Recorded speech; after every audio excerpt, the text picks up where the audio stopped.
Hello বন্ধুরা, সবাই কেমন আছেন? আশা করি ভালো আছেন। আজকে আমি রান্না করব শাকের চিংড়ি মাছ দিয়ে শাকের ঝোল। প্রথমে কড়াইতে জল দিয়ে আলু দিয়ে লঙ্কা দিয়ে শাক দিয়ে দিলাম। এখানে শাক দিয়েছি কচু শাক, কুমড়ো শাক, মিষ্টি আলুর পাতা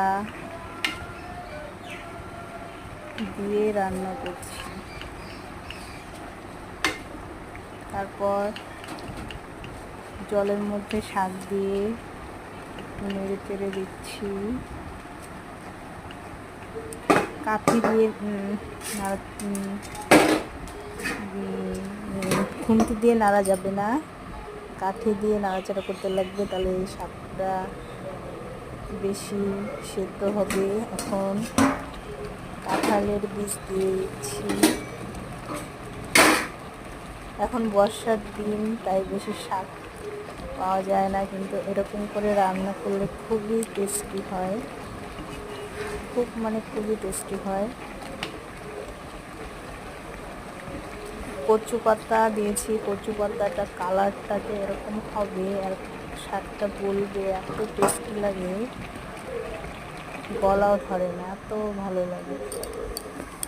তারপর এখন সোমবার দেব,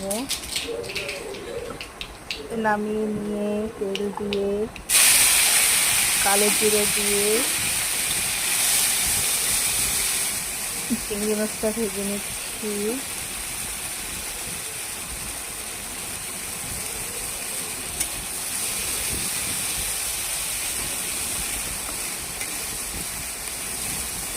তারপর শাকটা দিয়ে দিব।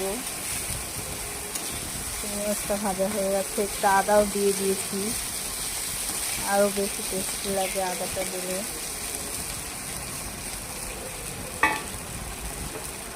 শাকটা এখন দিয়ে দিব।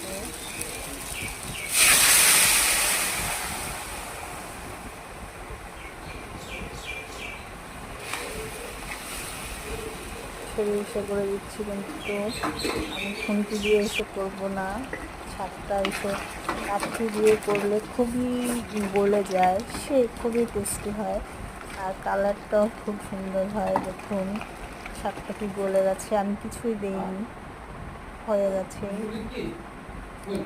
শাকের ঝোলের রেসিপি কেমন লাগলো বলবেন, আর বানিয়ে খাবেন এরকম করে।